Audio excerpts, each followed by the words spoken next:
Shalom tout le monde, j'espère que vous allez bien. Moi je vais très bien par la grâce de Dieu. Je viens encore aujourd'hui vous annoncer la bonne nouvelle. Et mon thème de ce soir, cet après-midi ou ce matin, c'est quelques voies qui mènent au salut. Amen.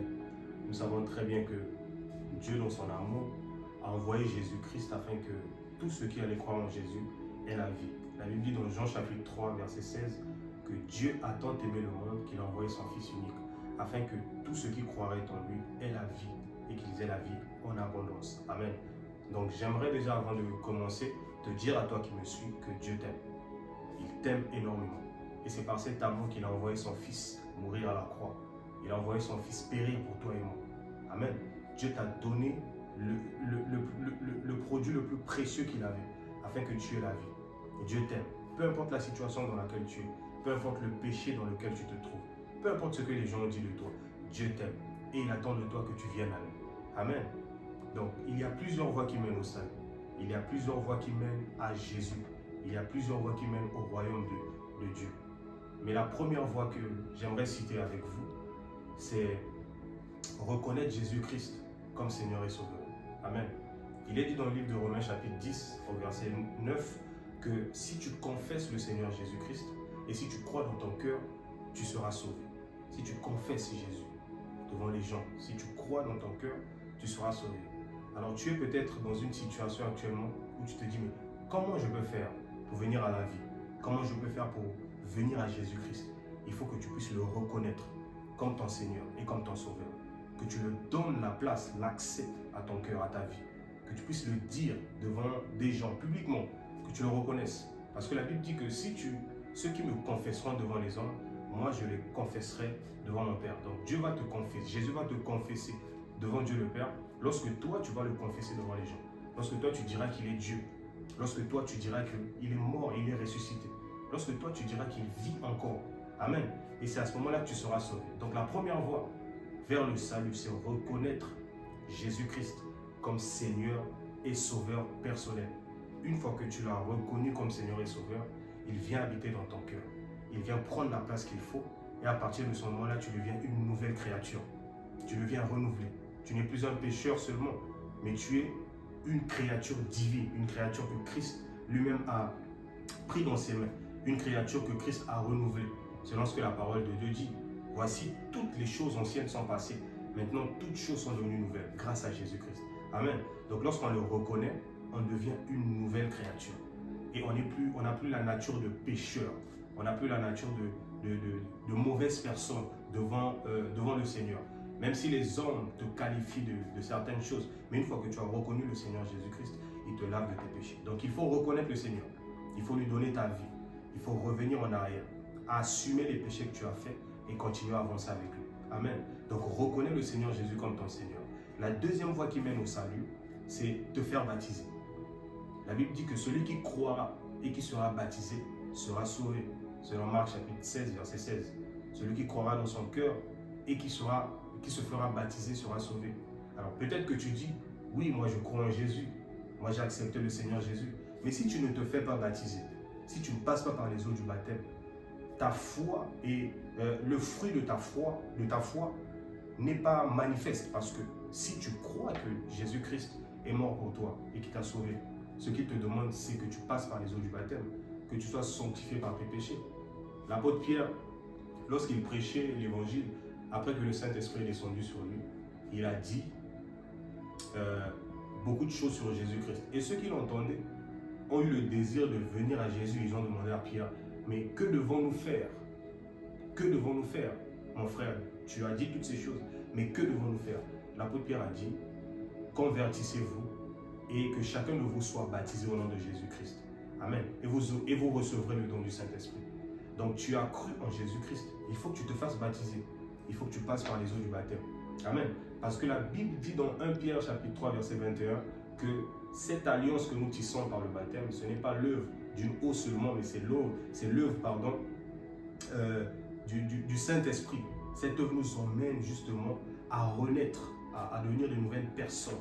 Quand on te trempe, quand on te met dans l'eau et qu'on te ressort de cette eau-là, tu deviens une personne nouvelle, une personne changée. Amen. Donc il faut passer par les eaux du baptême. La troisième voie qui te mène, qui nous mène au salut, c'est demeurer un enfant. Amen. Demeurer un enfant devant le Seigneur. La Bible dit que lorsque les enfants venaient vers Jésus pour que Jésus prie pour eux, les disciples ont essayé d'arrêter ces enfants et de dire à ces enfants, non, n'importunez pas le maître. Jésus a dit, laissez venir à moi les enfants, les petits enfants, car le royaume des cieux est pour ceux qui leur ressemblent, ceux qui ressemblent à ces enfants, ceux qui ont le cœur d'un enfant. Amen. Un enfant n'a pas honte de demander pardon.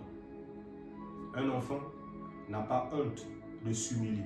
Un enfant oublie lorsqu'on le frappe. Si tu frappes ton enfant à 15h, à 15h30, elle aura oublié que tu l'as frappé. Elle va continuer à t'appeler maman. Elle va continuer à t'appeler papa. Elle va continuer à te suivre. Et Jésus nous demande d'avoir des cœurs d'enfants. Car nous ne pouvons pas rentrer dans le royaume des cieux. Si nous sommes des adultes, il faut que nous soyons des enfants. Un enfant n'a pas peur qu'on lui crache dessus. Un enfant n'a pas peur qu'on lui dise « va à gauche, reviens à droite ». Un enfant est une personne qui sait s'abaisser devant le Seigneur, devant sa volonté. Amen. Il dit que le royaume appartient à ceux qui leur ressemblent, ceux qui sont comme des enfants, ceux qui ont accepté de s'humilier, ceux qui ont accepté de s'abaisser, ceux qui ne comptent pas sur eux, ceux qui comptent sur leur père. Aucun enfant ne compte sur lui pour son avenir. Même si le père de cet enfant n'a pas beaucoup d'argent, ne travaille pas, il dira à tous ses amis, mon père est riche. Il dira à tous ses amis, maman me donnera telle chose, même lorsque son père ne peut pas lui offrir la chose. Parce que l'enfant compte sur son père. L'enfant dépend de son père. Amen. Il faut demeurer un enfant. Il faut demeurer petit devant le Seigneur. Il faut demeurer humble devant le Seigneur. Il faut demeurer à ses pieds. Amen.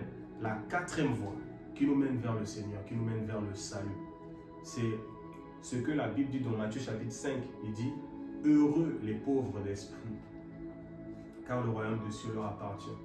Heureux ceux qui sont pauvres en esprit. » Alors cette pauvreté n'est pas une pauvreté, un manque de ressources, un manque de richesse. Non, la Bible dit heureux les pauvres d'esprit, c'est-à-dire heureux ceux qui ne marchent pas en ayant la conscience qu'ils savent ou qu'ils ont quelque chose.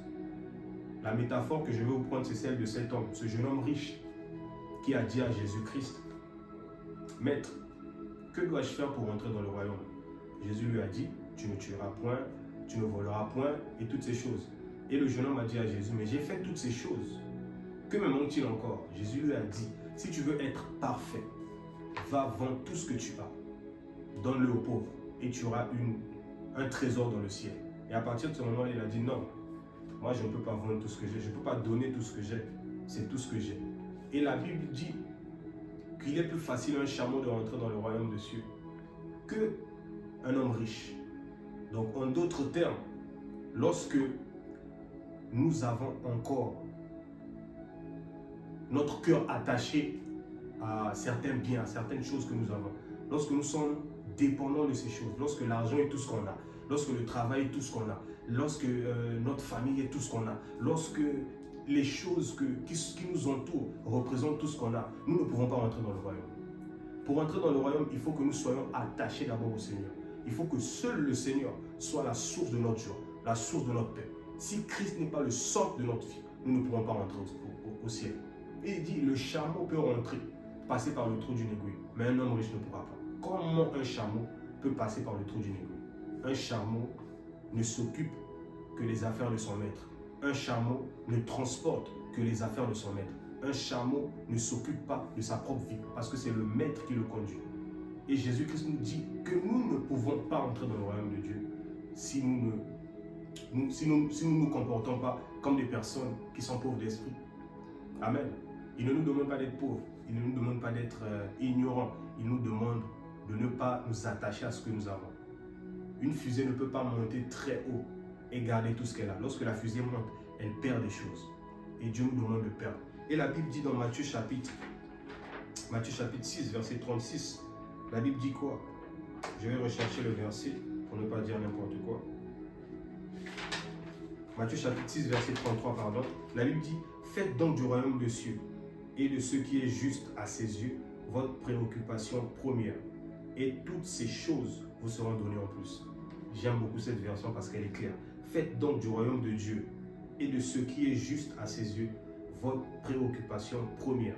Et toutes ces choses vous seront données en plus. Donc, Faisons du royaume de Dieu notre priorité première. D'abord le royaume, tout pour le royaume. Et ensuite, toutes les choses que nous cherchons, le travail, la richesse, les maisons, peu importe ces choses nous seront données en plus. Parce que nous avons déjà acquis du royaume. Amen. Il faut chercher le royaume. Il faut aller vers ces choses. Donc je t'invite, toi qui m'écoutes, et qui demande encore au Seigneur, Seigneur, montre-moi les voies. Comment je fais pour aller vers le Seigneur? Alors je pourrais citer d'autres choses, mais pour aujourd'hui, je vais m'arrêter là. Et on va prier. Si tu m'écoutes, mon frère, ma soeur, et que tu as besoin du Seigneur, tu te dis, mais comment je vais faire pour venir vers le Seigneur? Et que ce message t'a parlé. Ce message a parlé à ton cœur. Tu as besoin de te repentir. Tu as besoin de revenir sur le droit chemin. Je t'invite à prier avec moi et à dire, Seigneur Jésus-Christ, je crois que tu es le Fils de Dieu. Je crois que tu es mort à la croix pour moi. Je crois que tu reviens bientôt dans ta gloire. Aujourd'hui, je prends la décision de te donner ma vie. Je prends la décision de changer mes habitudes. Je prends la décision de faire de toi mon seul et unique Seigneur et Sauveur. Viens habiter dans mon cœur et fais de moi cet homme que je dois être, cette femme que je dois être, au nom de Jésus-Christ.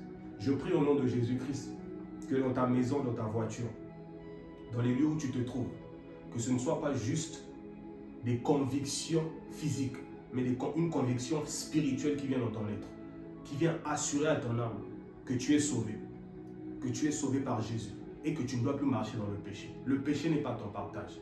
Le salut est assuré. Cette voie du salut est devant toi. Regarde devant. Ne te retourne plus. Ne va plus vers le péché. Ne va plus vers le monde. Car Jésus t'aime et il a un plan pour toi. Ce plan, il est parfait. Ce plan, il est parfait. La Bible dit qu'il nous a préparé une place. Amen. Donc nous qui sommes sur la terre, nous devons vivre comme des gens qui aspirent. La Bible dit que Abraham et toutes ces personnes ont vu ces choses de loin. Ils ont vécu comme des pèlerins sur la terre. Ils ne se sont pas attachés aux choses de la terre. Ils ont vécu comme des gens qui, à un moment donné, allaient tout laisser. Ils allaient aller dans leur patrie céleste. Et je t'invite à toi-même qui es à l'église, mon frère, ma soeur, toi qui connais le Seigneur, de ne pas oublier que ta patrie n'est pas ici. Elle est dans les lieux célestes. Elle est auprès de Jésus. Elle est près du trône de Dieu. Et Dieu t'attend. Arrête de pécher. Arrête de voler. Que Dieu te donne la force. Aucun homme n'est parfait. Mais que le Seigneur te donne la force de marcher dans la vérité, de marcher dans l'amour et de sortir de ce péché. Que Dieu vous bénisse. Et que la main du Seigneur soit sur nous, afin que nous ne puissions pas rater son retour. Oui, Jésus revient bientôt. Oui, il est à la porte. Oui, il revient chercher son église. Oui, nous serons peut-être les premiers à monter. Oui, nous serons peut-être en train de louer avec lui ce jour-là. Moi, j'espère et je souhaite que nous puissions nous retrouver dans ces lieux en train de louer. Que Dieu te bénisse. Shalom.